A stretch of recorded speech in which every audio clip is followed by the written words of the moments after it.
સાબરકાંઠા જિલ્લાની વાત કરીએ તો સાબરકાંઠા જિલ્લામાં બાઇક સવાર બે લોકો પાણીના પ્રવાહમાં તણાયા. વડાલીના કુબાદરોલ મોરડ તરફથી જૂની શાક માર્કેટ પાસેના રસ્તા વચ્ચેથી પસાર થતા કોઝવે પર આ બનાવ બન્યો હતો. કોઝવે પરથી પસાર થતા બાઇક સવાર બે લોકો વધુ પાણીના પ્રવાહમાં તણાયા હતા. ત્યારે ફાયર બ્રિગેડની ટીમ અને પોલીસ ઘટના સ્થળે પહોંચી આવી હતી. ત્યારે બે વ્યક્તિઓ પૈકી એક વ્યક્તિ સલામત તો અન્ય એક વ્યક્તિની શોધખોળ હાથ ધરવામાં આવી છે. ગત રાતથી આજ વહેલી સવાર સુધી રેસ્ક્યુ કામગીરી હાથ ધરાઈ હતી તો જિલ્લાની વધુ ફાયર બ્રિગેડની ટીમની મદદ લેવાઈ હતી. ત્યારે આજે સવારે પાણીના પ્રવાહમાંથી બાઇક મળી આવી છે. Story report by Jitendra Solanki. Tappar ગામ નજીકની ઘેટકો કંપનીની વિરુદ્ધ બેદરકારીનો આક્ષેપ. અંજાર તાલુકાના ગોપાલનગર ટપ્પર ગામ નજીક રોડની સાઈડમાંથી ઘેટકોની 66 કેવીની વીજ લાઇન જે જમીનમાં ખોદેલી ખુલ્લામાં હોવાથી તેમાં ઘઉંવંશ પડી જતા મોત નીપજ્યું હતું. જેને લઈને ગોપાલનગર ટપ્પર ગ્રામજનોનો ઘેટકો કંપની સામે રોષ.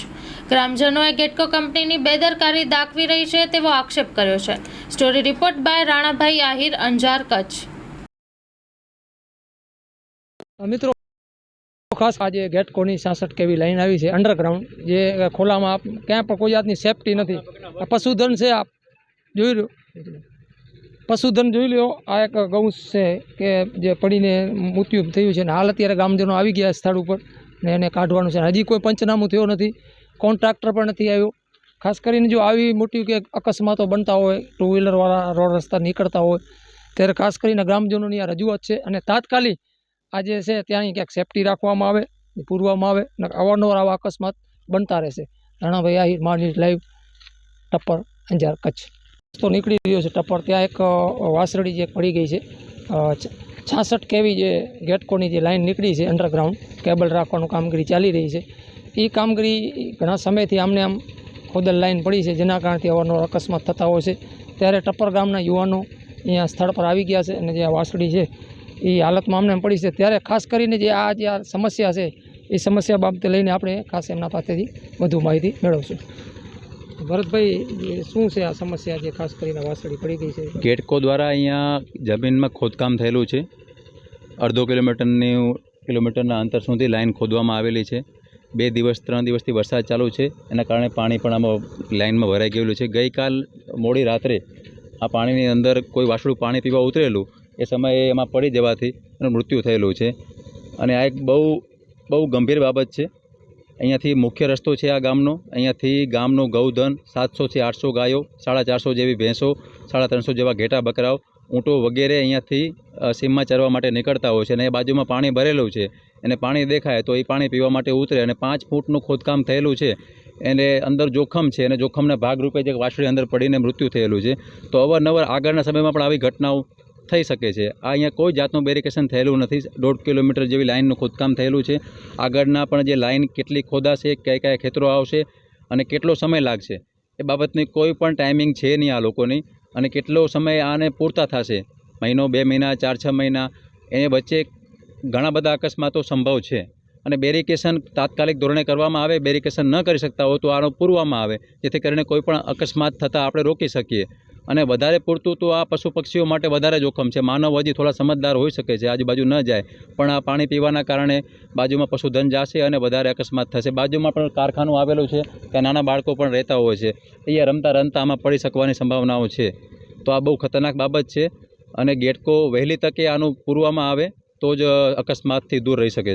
આ વાસળી મરી ગઈ કોની માલિકીની છે કે કોઈ ગૌશાળાની છે? એ ગૌશાળાની છે. અહીંયા ગૌશાળા સાથે જ ગાયોને ચરવા જાય ત્યારે નીકળેલી ગઈ કાલે સાંજે રિટર્ન આવવામાં, યા સવારે વહેલા ભાગે, ત્યારે એ પાણી પીવાના બહાને આમાં ગયેલી અને ડૂબી જવાથી મૃત્યુ થયેલું છે. આ અંડરગ્રાઉન્ડ જે નીકળી રહ્યું કેબલ, એ ક્યાંથી ને ક્યાં જગ્યાએ ઉપર? ઘેટકોથી છે, અહીંયા ટપ્પરથી કરીને ગોપાલનગર સબસ્ટેશન છે, ત્યાં 3 કિલોમીટર 3.5 કિલોમીટરના અંતરે અહીંયાથી અંડરગ્રાઉન્ડ લઈ જવાના છે. આ બાબતે કોઈ ગ્રામસભા થયેલી નથી. ગામ લોકોને પણ આ બાબતે અજાણ રાખવામાં આવેલા છે. અને આના રિસ્ક શું છે ને એ ગામ લોકો અત્યારે જાણતા નથી. જે ભવિષ્યમાં જ્યારે આ કોઈ કાંઈ અકસ્માત સર્જાશે ત્યારે આના રિસ્ક ધ્યાનમાં આવશે. તો એની ચર્ચા પહેલાં ગામ લોકો સાથે થાય અને પછી આ કામ ચાલુ થાય એવી વિનંતી છે. અને ખાસ કરીને જે આ કોન્ટ્રાક્ટ છે, આ કોન્ટ્રાક્ટરની આપ લોકો ક્યાંય ધ્યાન દોરી છે કે આખા ખુલ્લામાં પડી છે, એ બાબતે ક્યાંય રજૂઆત કરી કે નહીં? કોન્ટ્રાક્ટરના કોઈ વ્યક્તિઓ અમારા કોન્ટેક્ટમાં છે નહીં. અને અમે અહીંયા માણસો એના કોઈ આજે આ ઘટના ઉપર અહીંયા સ્થળ ઉપર હાજર નથી, એટલે કોઈ કોન્ટેક્ટ થયેલો નથી. તો ગામ લોકો જ આ વાસળીને બહાર કાઢી અને કોઈ ખડ્ડો કરી અને મૃતદેહને એમાં ખड्डाમાં રાખી અને પૂરશે. એક માનવ સેવાનું કામ, એક પશુ સેવાનું કામ કરશે. જે સમસ્યાને લઈને જે રજૂઆત છે મારું નામ હરી આહિર છે. આ લાઈન ખોદેલી છે આમાં ગેટકો દ્વારા 20-25 દિવસથી ખોદીને આમને આમ રાખેલી છે. આમાં પાણી ભરાઈ ગયું, વરસાદી પાણી છે, અવારનવાર પશુ પડી જાય. 2-3 વખત તો અમે જીવતા કાઢી લીધા, પણ આ કમનસીબે આનું મૃત્યુ થયું. કાલે જ્યારે પડી હશે, અમારું ધ્યાન આજ સવારે આવ્યું, તો જ્યારે ધ્યાન દોરાણું ત્યારે મૃત્યુ પામેલી હતી. તો હવે આ અવારનવાર પડે છે. અહીંયા બાજુમાં પણ કારખાનું એના પડે છે. પછી આ રોડ માથે એમને પટણીમાં વસ્તુ રાખી દીધી, એના પથ્થર છે કે આ મટ્ટી છે, બધું પટણીમાંથી રાખીને હાલ્યા ગયા. ખેડૂતોને કોઈ ધ્યાન દાદ દેતા નથી, કે ખેડૂતોને હજી કોઈ પરવાનગી લીધી નથી કે અમે તમારા ખેતરમાંથી આ કરશું, તમને આ વળતર આપશું. કોઈ ચોખ નથી કરી, એમને એમ આડેધડ કામ કરે, ધાક ધમકીથી એમ કે આમ કરવા માંડે, કોઈ આયોજન વગરનું કામ કરે. ધમકીમાં મતલબ કોઈ કોન્ટ્રાક્ટર કે અધિકારીઓ કે એવો કોઈ ડરાવવામાં શું? ડરાવવામાં ગઢવી છે, કોઈ કોણ છે એ તો આપણે ઓળખતા નથી. એ આવે ને એ એમ કહીએ કે ભાઈ આ અમે કામ કરશું, તમારાથી જે કરવું એ કરો. કોણ છે એ મેન કોન્ટ્રાક્ટર છે? હા, એ કોન્ટ્રાક્ટર છે ગઢવી છે. અને આ જે મામલતદારને કોઈ કાંઈ રજૂઆત નથી કરી કે આ વળતર બાબતે? ના, કોઈ જાતની વળતર કરી નથી. એ લોકો એમ કહે છે કે અમે આ રોડની જમીનમાં રાખશું. તો રોડની જમીનમાં રાખશે તો રોડ જ્યારે પક્તો કરશે ત્યારે શું કરવાનું? રોડમાં જમીન તો ખેડૂતોની જ ગઈ છે. પછી બાજુમાં ખેડૂતને રાખે ખેડૂતની જમીનમાં છે, કે એવું છે કે અમે રોડની જમીનમાં લાઈન રાખશું. એમ કરીને એને વળતર નથી આપી ખેડૂતોને. ખેડૂતોનું નુકસાન કરવું છે. જે એના ઝાડ આવે તો ઝાડ કાઢી રાખવા, બીજું કાંઈ આવતું હોય તો એ બધું કાઢી રાખવું, સેઢા તોડી રાખે. બીજું કોઈ બોલશે? જ્યારે આ લાઈન ખોદવામાં આવેલી છે, આપ જોઈ શકો છો આ લાઈનની બંને બાજુ ઓછામાં ઓછા 20 થી 30 વીજ પોલ આવેલા છે. એકદમ એ લાઈનની બાજુમાં છે. લાઈનનું 5 ફૂટનું ખોદાણ કરેલું છે અને વરસાદનો સિઝન છે અત્યારે. આ વીજ પોલ પડી શકવાની ખૂબ સંભાવનાઓ છે. બાજુમાં રોડ છે, કોઈપણ વાહન વ્યવહાર ટાઈમે અકસ્માત સંભવ છે. એના સિવાય અમે વિનંતી કરી છીએ આ સંસ્થાને, આ અધિકારીઓને કે વહેલી તકે આપ આ વખત વધારે અકસ્માત ન થાય એ બાબતે ચિંતા કરો અને આ લાઈન પૂરો, અને આ લાઈનનું ક્યારે કામ કરવું, કઈ રીતે કરવું, સેફટી ધારાધોરણોને લાગુ કરી અને કામ કરો. અને જો આપ આ 2-3 દિવસમાં પૂરશો નહીં તો સમગ્ર ગામ લોકો સાથે મળી મિટિંગ કરશું અને ગ્રામ પંચાયત આ ખડા પૂરશે. કારણ કે અકસ્માત ગામ લોકોને જ નડશે, પશુ હોય યા મનુષ્ય હોય. તો એ બેદરકારી બહુ મોટી બેદરકારી છે. જો એ લોકો વહેલી તકે આ બાબતે એક્શન નહીં લે તો ગામ લોકો સહમતિથી આ લાઈન અમે પૂરી નાખશું. આપણે જૂનાગઢના માથાભારે શખ્સોનો આતંક. ધારીમાં આશ્રમમાં મચાવ્યો હંગામો. સાધુ સંતોને ધમકાવતા હોવાનો વિડીયો વાયરલ થયો છે. વિડીયો ભજન મઢી ધારી આશ્રમની હોવાની માહિતી મળેલ છે. માં ન્યૂઝ ચેનલ આ વિડીયોની પુષ્ટિ કરતું નથી. અસામાજિક તત્વોએ આશ્રમમાં સાધુને ધમકાવ્યા હતા. સ્ટોરી રિપોર્ટ બાય સંજય વાડા, ધારી.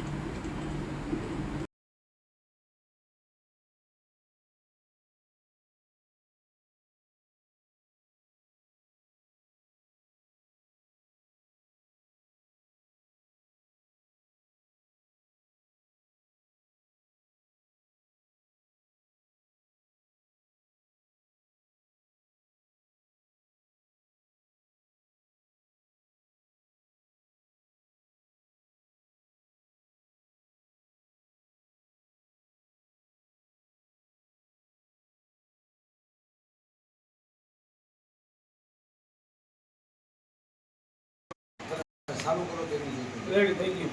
બોલો ગિરનારી મહારાજ કી જય. માતાજી અને લખન મહારાજ એની વિશે કાંઈ પણ માથી બોલાણું છે. એની હું બે વિશે, અમારા બેન વિશે અને લખન મહારાજ વિશે હું માફી માગું છું. અને કાયમી માટે અમારે જે છે એ અમને રહેશે અને મારી માથે એના આશીર્વાદ રહે. અને લખન મહારાજ માટે મારે એવો સંબંધ છે કે આમ ગણો તો બનેલી છે, એટલે એ બે મને માફ કરીને જાય છે. ભાઈ છે જૂનાગઢ, તમારી બેન થાય ને? યસ ના હે જય માતાજી, જય ગિરનારી. અમારે ને રસીગીરી બાપુને જે કાંઈ થોડા જાજુ રસીગીરી બાપુ મારા વિશે અને લખનભાઈ વિશે કાંઈ હેલ્પફેલ થોડુંક બોલી ગયા હતા, બીજાને મોઢે વાતો કરતા હતા કે આમ છે તેમ છે, એ અમે આ સાબિતી લઈ અને ભજન મઢી આવ્યા અને બાપુએ કબૂલ લીધું કે મારી ભૂલ થઈ ગઈ, તો હું માં છું, એને ભાઈ માનું દીકરો માને એને માફ કરી દઉં છું. હવે આજથી કોઈ દી રસીગીરી બાપુ કાંઈ આવી ખોટી વાત ન કરે અને અમારે એને કોઈ જાતનું કાંઈ કોઈ દુશ્મની કે કાંઈ પણ વેરઝેર છે ને. મારો ભાઈ છે ને મારો ભાઈ રહેવાનું છે. બસ ખબર. બોલો ગિરનારી મહારાજ ની જય.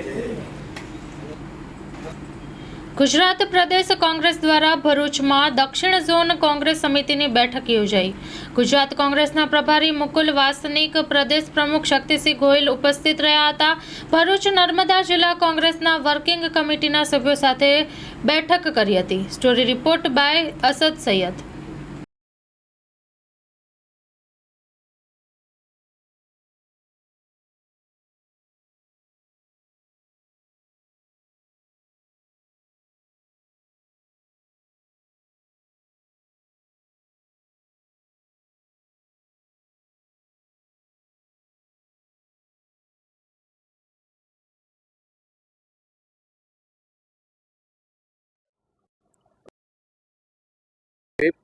की बढ़ती घटनाओं को लेके आप कैसे देखें गुजरात की घटना और बाकी इंडिया की घटनाओं के साथ?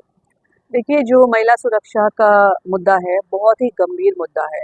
अब मंच पे खड़े रहकर भाषण देना, प्रधानमंत्री जी ने कुछ दिन पहले भी महिला सुरक्षा की बात करी। अभी देखिए आप 4-5 दिन पहले की जो घटना हुई है दाहोद में, 6 साल की बच्ची स्कूल जा रही थी और उसी के प्रिंसिपल ने बलात्कार करने की कोशिश करी और जब लड़की ने लड़की ने रोकने की कोशिश करी तो उसका गला घोट के हत्या कर दी गई थी।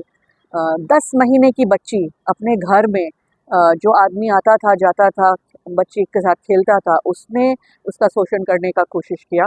अब इन लोगों को आपने अरेस्ट ज़रूर किया होगा, लेकिन भय क्यों नहीं है लोगों के अंदर? लोग डरते क्यों नहीं हैं? और एक जो रवैया है केंद्र सरकार का, राज्य सरकार का, आज आप गुजरात में देखेंगे तो कोई इसके बारे में बात ही नहीं कर रहा है। आप सोशल मीडिया पे देखिए, आप न्यूज़ में देखिए, थोड़ी बहुत घटना के बारे में बात आ जाती है। विपक्ष इन मुद्दों को उठाता है, ठीक है हम विपक्ष हैं, हमारी जिम्मेदारी बनती है, पर यही अगर किसी और राज्य में हुआ जहाँ पे भाजपा की सरकार नहीं है, आप कोलकाता देखिए, कर्नाटका देखिए, आप जम्मू कश्मीर देखिए, कहीं भी देखिए तो आप कैंडल मार्च निकालेंगे, आप लोगों के ऊपर उंगलियां उठाएंगे, आरोप करेंगे, महिला सुरक्षा की बात करेंगे। तो ये भेदभाव क्यों करती? क्योंकि आपका यहाँ पे सरकार है भाजपा की, तो भाजपा इस पे चुप्पी साधी हुई क्यों है? સાહેબ, અત્યારે જે પ્રકારે ભરૂચ જિલ્લાના ચગડે પંથકના પૂર્વ ધારાસભ્યની જે છોકરો છે તે એક મુસ્લિમ છોકરીને બગાડી ગયો, આપણું મુસ્લિમ સમાજને ધ્યાનમાં હતો, કઈ રીતે જુઓ છો અને કોંગ્રેસ પ્રદેશ કઈ રીતે મજબૂત સંગઠન બને તે પ્રયાસ? ભારતીય જનતા પાર્ટીની ચાલ ચલન અને ચરિત્ર જ એવું છે, એટલે ભાજપમાં જે કોઈ જાય અને એનો ખેસ પહેરે એને આ ભાજપનું વાયરસ લાગતું હોય છે. તમે જુઓ જે ગુનાઓ બને છે મહિલાઓ વિરુદ્ધના, એમાં ભારતીય જનતા પાર્ટીની વિચારધારાના એમના જ લોકો નીકળે છે. એમનો યુવા ભાજપનો મહામંત્રી નીકળ્યો હોય, કોઈ એમની વિચારધારાનો પ્રચારક નીકળ્યો હોય અને જે કોઈને ખેસ પહેરાવે એમને વાયરસ લાગી જતો હોય. એટલે મારી તો યુવાનોને વિનંતી છે કે આમનું ચાલ ચલન અને ચરિત્ર જ એવું છે કે આમના ખેસથી અને આમના પડછાયાથી દૂર રહેવું જોઈએ. બાબુ, ભરૂચમાં કઈ રીતે સંગઠન મજબૂત થાય, કેવા પ્રયાસો થયા? હું આભાર માનીશ ભરૂચના તમામ અમારા જે મુખ્ય વ્યક્તિઓને અહીંયા બોલાવ્યા હતા, તાલુકાના પ્રમુખોને બોલાવ્યા હતા. બધાની એક ભાવના છે કે અમારે મજબૂતીથી કોંગ્રેસને અહીંયા ભરૂચમાં ખૂબ સારી રીતે ઊભી કરવી છે. અત્યારે 6 સંગઠન એને વધુ બળવત્તર બનાવીશું અને ગ્રાસ રૂટ એટલે કે સ્થાનિક નીચેના સ્તરથી સંગઠન મજબૂત બને એના માટે બધા ભેગા મળીને પ્રયત્ન. દાહોદની ઘટનાને કઈ તરફ તમે જો છો જે શિક્ષકે 6 વર્ષની બાળકી પર દુષ્કર્મ આચરીને એને મારી નાખી, કઈ રીતે જોઈ શકો છો તમે? અતિશય કરુણ ઘટના. કોઈ પણ વ્યક્તિ 6 વર્ષની દીકરી, પહેલા ધોરણમાં ભણતી દીકરી, એના તરફ નજર ખરાબ થઈ જ ના શકે, રાક્ષસ પણ ના વિચારી શકે. 6 વર્ષની દીકરીની ઉપર ગાડીમાં નાખીને બળાત્કારની કોશિશ, અને જ્યારે દીકરી રડવા માંડી, ચીસો પાડવા માંડી તો ગળું દબાવીને એને મારી નાખી. અને એ પછી કોઈ રીઢો ગુનેગાર હોય એમ આખો દિવસ લાશ ગાડીમાં રાખી, નિશાળના બાળકો બીજા નીકળી ગયા પછી ગાડીમાંથી લાશને શાળાના રૂમની પાછળ મૂકવાની, એનું દફતર શાળાના રૂમના દરવાજે મૂકી આવવાનું, ગાડી ગોધરા જઈને ધોવરાવી નાખવાની કે જેથી અંદર સરખી સાફ કરીને આખા વરાવવાની કે જેથી પકડાય નહીં. આવો ગુનાહિત માણસવાળો માણસ ભાજપની વિચારધારાનો પ્રચારક નીકળે. એમના જ ફેસ ઉપરના ફોટાઓ મેં મૂક્યા. ત્યારે આવા નરાધમ રાક્ષસ વિશે નથી વડાપ્રધાન શ્રી એક શબ્દ બોલ્યા, આપણા ગુજરાતના મુખ્યમંત્રી શ્રી, મને ખબર નથી એમનું બહુ પાવરફુલ ઇંગ્લિશ છે કે નહીં. વેસ્ટ બેંગાલમાં, બંગાળમાં, દેશના બીજા છેડે ઘટના બની, ક્યાંય ઘટના બને ખરાબ છે, એના માટે લાંબા લાંબા ટ્વીટ કરતા હતા. આજે આ દાહોદની ઘટનામાં એ નરાધમ રાક્ષસ વિશે એક શબ્દ નથી બોલ્યા. શેરીઓમાં ભાજપવાળા કેન્ડલ માર્ચ કાઢતા હતા. શું આ દીકરી આપણી દીકરી નથી? અરે ગરીબ ઘરની બક્ષીપંચની આ દીકરી હતી. એના માટે ભાજપવાળાએ રોડ પર કેન્ડલ માર્ચ લઈને નહીં આવવાનું, કારણ કે તમારો પ્રચારક છે. આ અતિશય દુઃખદ ઘટના છે અને સખત શબ્દોમાં એક ગુજરાતી આને વખોડી રહ્યા. ગુજરાતમાં વધી રહેલા જનસેવા એ જ પ્રભુ સેવા કહેવતને ખરા અર્થમાં સાર્થક કરી જિલ્લા માટે એક ઉમદા કાર્ય કરી જિલ્લામાં અનોખું નામ પ્રસિદ્ધ કર્યું છે. મહીસાગર જિલ્લાની આયુષ હોસ્પિટલની વધુ એક ઉમદા કામગીરી જોવા મળી છે. જોઈએ તેનો અહેવાલ. Story report by Dilip Chaudhary.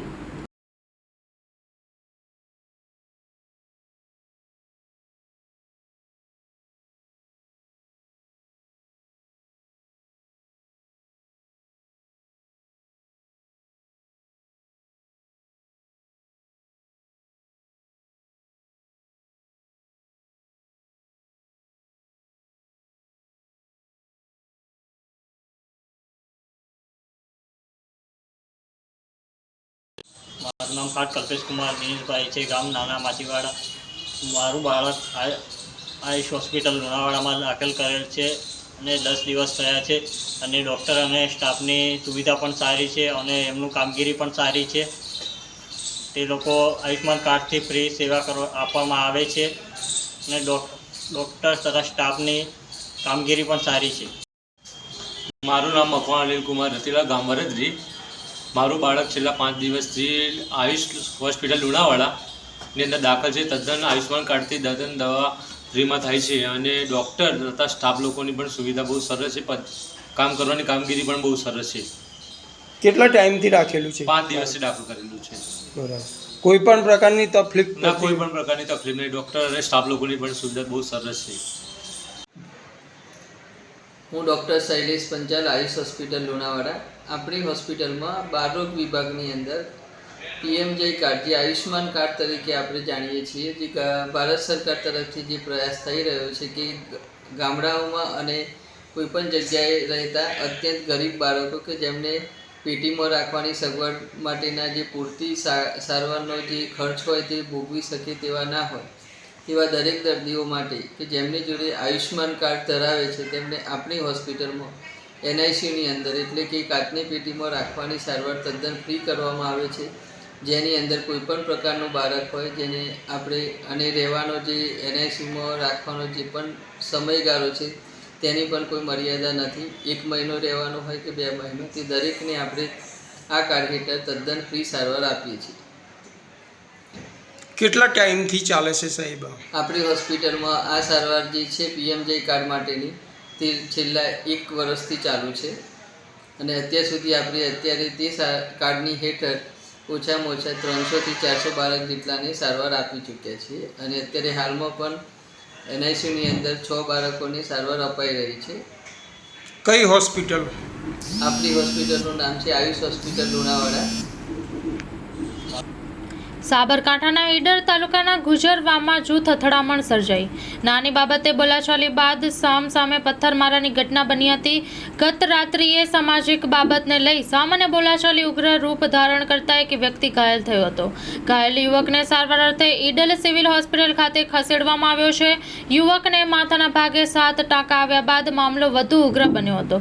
2 સમાજના લોકો વચ્ચે મોડી રાત્રે પથ્થરમારો થયો હતો. ગુજરવામાં પથ્થરમારાની ઘટનાને પગલે ઈડર તેમજ વડાળી પોલીસ ખડકી દેવામાં આવી હતી. રાયોટિંગનો ગુનો દાખલ કરી આરોપીઓને ઝડપી લેવાના ચક્રો ગતિમાન કર્યા છે. 11 ઇસમો વિરુદ્ધ નામજોગ તેમજ અન્ય 50ના ટોળા સામે રાયોટિંગનો ગુનો દાખલ કરાયો છે. કોઈ અનિચ્છનીય ઘટના ન બને તેને પગલે ઈડર વડાળી પોલીસ મથકનો કાફલો ઘટના સ્થળે પહોંચી આવ્યો હતો. સમગ્ર ગુજરવા ગામમાં હાલ સ્થિતિ સામાન્ય છે.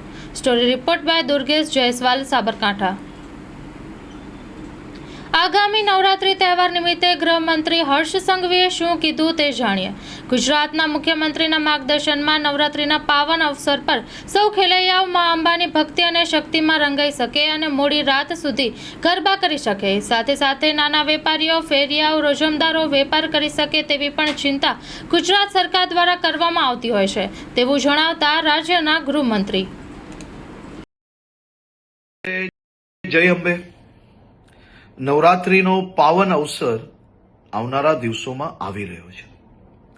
મા અંબાની ભક્તિ ને શક્તિમાં રંગાવવા માટે ગુજરાતના સૌ નાગરિકો તૈયાર થઈ ગયા છે. નવરાત્રિના આ પાવન અવસરે સૌ ખેલૈયાઓ દિલ મૂકીને મા અંબાની ભક્તિ ને શક્તિમાં રંગાઈ શકે, ગરબે ઘૂમી શકે તે માટે ગુજરાતના મુખ્યમંત્રી શ્રી ભૂપેન્દ્રભાઈ પટેલના માર્ગદર્શનમાં ગુજરાત સરકારે છેલ્લા અનેક વર્ષોથી નવરાત્રિ મોડે સુધી રમી શકે, સાથે સાથે મોડી રાત સુધી નાના નાના વેપારીઓ, ફેરિયાઓ અને જે લોકો દરરોજ આ કામ કરીને એમનું પરિવાર ચલાવે છે, તેમનો ધંધો રોજગાર ચાલી શકે તેની બી ચિંતા કરવામાં આવતી હોય છે. આ વર્ષે બી મુખ્યમંત્રીશ્રીના માર્ગદર્શનમાં આ બધા જ મધ્યમ વર્ગીય વેપારી, નાના વેપારીઓ, દુકાનોવાળા, રેસ્ટોરન્ટવાળા એનો ધંધો ચાલી શકે તે માટે પોલીસને ખાસ સૂચના આપવામાં આવી છે કે 10 દિવસ થોડો લોડ વધારે લઈને બી રાજ્યના સૌ નાગરિકો ઉત્સાહપૂર્વક નવરાત્રિ બનાવી શકે તે માટેની ચિંતા કરવામાં આવે. સાથે સાથે સૌ ખેલૈયાઓ અને આયોજકોને બી વિનંતી છે કે આપણું મ્યુઝિક, ડીજે, બેન્ડ આ બધું આપણા જ આજુબાજુમાં રહેતા લોકો, અગર હોસ્પિટલની બાજુમાં આયોજન કરતા હો તો ત્યાં આ બધી જ જગ્યાઓ પર લોકો બીજા જે ત્યાં રહે છે તે હેરાન ના થાય તેની બી જવાબદારી આપણી છે. આપણા રાજ્યની અંદર મોડે સુધી ગરબા તમે રમી શકો તે માટે ભૂપેન્દ્રભાઈ પટેલની સરકાર દ્વારા સંપૂર્ણ વ્યવસ્થાઓ કરવામાં આવી છે. પરંતુ સાથે સાથે એક જવાબદાર નાગરિક તરીકે તમે બી સૌ લોકો પોતપોતાનો ફરજ અદા કરશો તેવો મને 100% વિશ્વાસ છે. સૌ લોકોને ફરી એકવાર જય અંબે અને આપ સૌ લોકોને નવરાત્રિની ખૂબ ખૂબ શુભકામનાઓ હમણાંથી જ આપું છું. નવરાત્રિમાં દિલ મૂકીને આપ સૌ લોકો મા અંબેની ભક્તિ કરી શકો તેવી આપ લોકોને ખૂબ ખૂબ શુભકામનાઓ.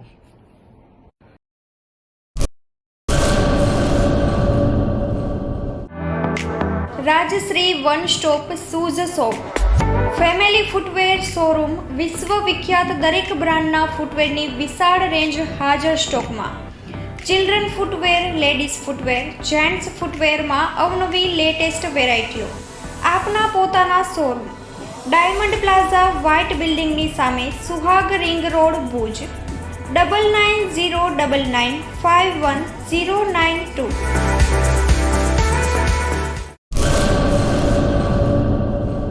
શ્રી અખિલ કચ્છ રઘુવંશી સોશિયલ ગ્રુપ સંચાલિત ભુજ શહેર રઘુવંશી સોશિયલ ગ્રુપ મહિલા પાંખ નવરાત્રિ મહોત્સવ 2024 તારીખ 3/10/2024 થી 11/10/2024. સમય સાંજે 6:30 થી 8:30 કલાકે. સ્થળ વિરામ હોટલ ભુજ. નિમંત્રક શ્રીમતી અહુલીબેન એસ ઠક્કર, પ્રમુખ. 9898598475. ઈલાબેન છે ઠક્કર, મંત્રી. 8469718777.